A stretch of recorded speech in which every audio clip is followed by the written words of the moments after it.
के जीवन में उतार चढ़ाव आते रहते हैं और जब मैं देख रहा था कि अब कम्युनिकेशन ऑफ हो गया तो देख रहा था आपके सारे चेहरे एकदम से हो गए।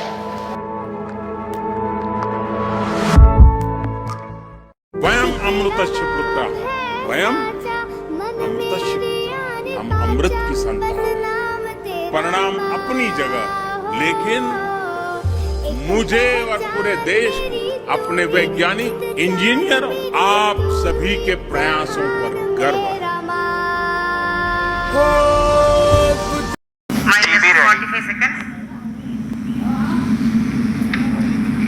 -40 seconds.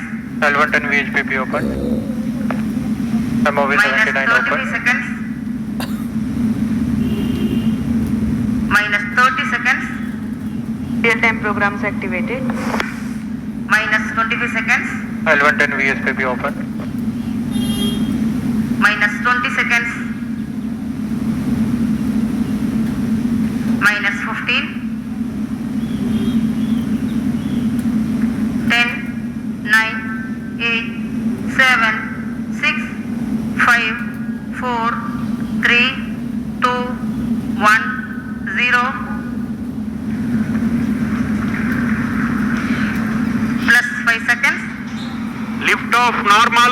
Here we have a majestic liftoff of LVM-3 M4 rocket carrying India's prestigious Chandrayaan-3 spacecraft. P2 tracking.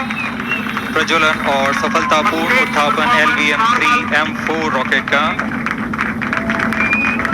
यह भीमकाय रॉकेट आसमान को चीरते हुए अपनी भयानक दहाड़ से चारों ओर कंपन उत्पन्न कर रहा है, जिसे हम यहाँ महसूस कर सकते हैं, और यही दहाड़ है जो वैज्ञानिकों को रोमांचित करती है। LVM-3 के उत्थापन के साथ ही हमारे अंतरिक्ष यान चंद्रयान-3 की चंद्रमा की यात्रा प्रारंभ हो चुकी है। As the rocket is soaring through the clear skies, every second moving closer to the accomplishment of the most important milestone in its mission to moon. Every Indian witnessing the launch live is content with the feeling of watching history in the making.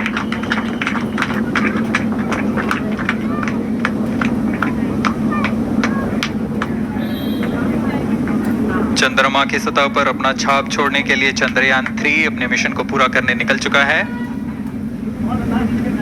वर्तमान में दोनों S-200 step on booster सामान निष्पादन करते हुए अपनी निर्दिष्ट कक्षा की ओर बढ़ रहे हैं। The S-200 motors thrusting simultaneously, generating a peak thrust of close to 6,000 kilonewtons in vacuum. They are made of HTPB-based solid propellant. 204.5 tons in each strap-on. Close to 2 tons of propellant being burnt each second.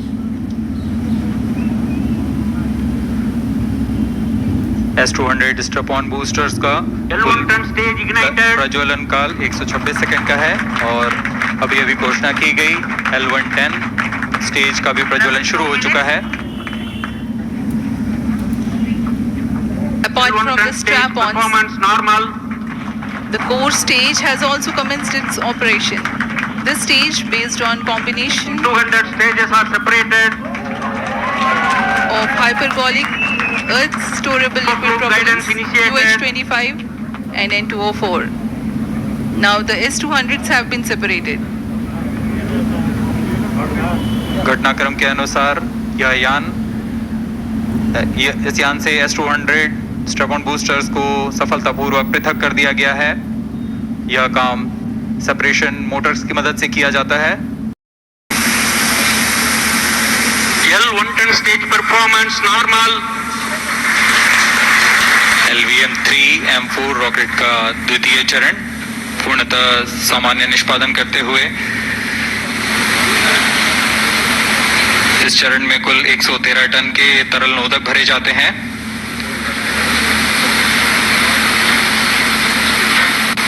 N2O4 तथा UH-25 अर्थ storable propellant को ईंधन के रूप में प्रयोग किया जाता है इस चरण में। To ये तस्वीरें इस वक्त आप देख रहे हैं चंद्रयान 3 जो लॉन्च हो चुका है। चंद्रयान 3 के लॉन्च होने के साथ भारत कैसे उस इतिहास की रचने की तरफ भी आगे बढ़ चुका है, जहां वो सॉफ्ट लैंडिंग के लिए जो पूरी तैयारियां थी उसको आगे बढ़ाते हुए उस क्रम को अब आगे बढ़ाने का सिलसिला शुरू हो चुका है, क्योंकि साउथ पोल पर भारत इकलौता पहला ऐसा देश होगा जो इस चंद्रयान 3 के जरिए लैंडिंग के साथ इतिहास भी रचेगा। 50 दिनों के बाद चांद पर वो लैंडिंग होगी, क्योंकि लैंडिंग रोवर ये सब एक्टिवेट किए जाएंगे। लॉन्चिंग के साथ जो आगे की प्रक्रिया है वो होगी, लेकिन बहुत महत्वपूर्ण दिन, वो दिन जिसका इंतजार 2 साल पहले से हम कर रहे थे। चंद्रयान 2 के बाद जो फॉलो अप मिशन था उसको सक्सेसफुली पूरा किया गया और ये लॉन्च हो चुका है, जो शायद सुचारिता हम सब स्टूडेंट मौजूद थे और हमारी दिल की धड़कनें भी उसी तरह से बढ़ी थी। जो साइंटिस्ट थे वो तो मौजूद थे वहाँ पर, लेकिन हम लोग भी सोच रहे थे, हमने भी क्रॉस पे खड़े हो गए थे। अब मेजर प्रे कर रहे थे, आप क्या कर रहे थे आप? क्योंकि वो एक्साइटमेंट जो है वो आपके चेहरे पर था, एक्साइटमेंट से ज्यादा एक नर्वसनेस थी। और ये जो लीड कर रही है सुचारिता डायरेक्टर वो है, इस वक्त तस्वीरों में हम दिखा रहे हैं ऋतु संथाल जी को इस पर दिखा रहे हैं, जिन्होंने लीड किया इस पूरे इसको मिशन को। क्योंकि उन सबकी दिल की धड़कनें कितनी तेज होंगी। जैसा हम कह रहे थे कि तिरुपति भी गई थी पूरी टीम वहां पर प्रार्थना करने के लिए। ये विज्ञान और आस्था एक कैसे मिल जाती है, क्योंकि हम भारतीय हैं तो हमारी आस्था कभी कम नहीं होती है।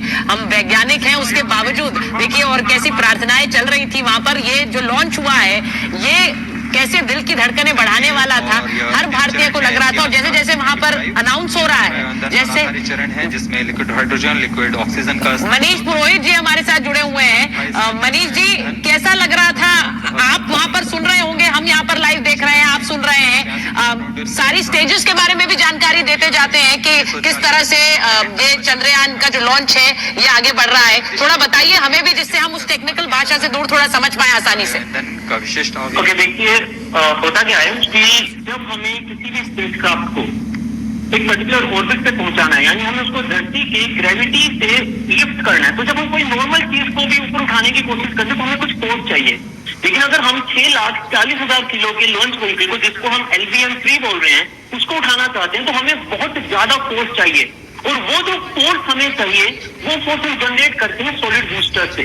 तो इसके साइड में आपको जो स्क्रीन के साइड में जो बूस्टर दिख रहे हैं, जो शुरुआत में फायर करे जाते हैं, वो फर्स्ट फेज बूस्टर होते हैं। हर एक बूस्टर तकरीबन 2 लाख किलो का होता है। इसके अंदर जब फायरिंग चालू होती है तो ये 2000 किलो फ्यूल पर सेकंड बर्न करता है, यानी बहुत तगड़ी स्पीड से धुआं बाहर फेंका जाता है। जो फ्यूल जलता है उसको बाहर फेंका जाता है। और एक बेसिक नियम है न्यूटन का, वो कहते हैं न्यूटन का जो थर्ड लॉ है कि every action has equal and opposite reaction. तो उसके चलते जब हम इस फ्यूल को बर्न करके बाहर फेंकते हैं, उसका हमें एक रिएक्शन मिलता है जिससे हमारा लॉन्च व्हीकल ऊपर उठता है। अब लॉन्च व्हीकल अभी धरती की गिरफ्त में, तो हमें एक कंटिन्यूअस फोर्स चाहिए। उसके लिए हमारे पास 2 सॉलिड बूस्टर है।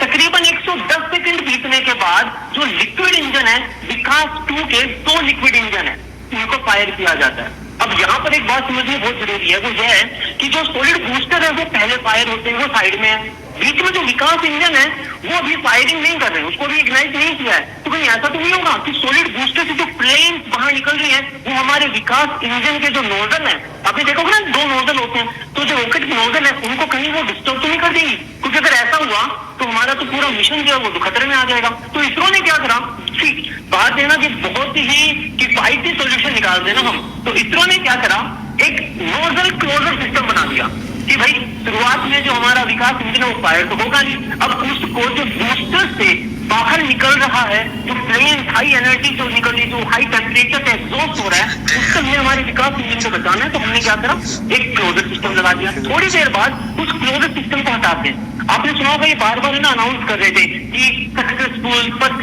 Stage separated, second stage ignited. Second stage को पहले इग्नाइट कर दिया जाता है, इससे पहले की जो फर्स्ट स्टेज के जो बूस्टर्स हैं उनको अलग करें।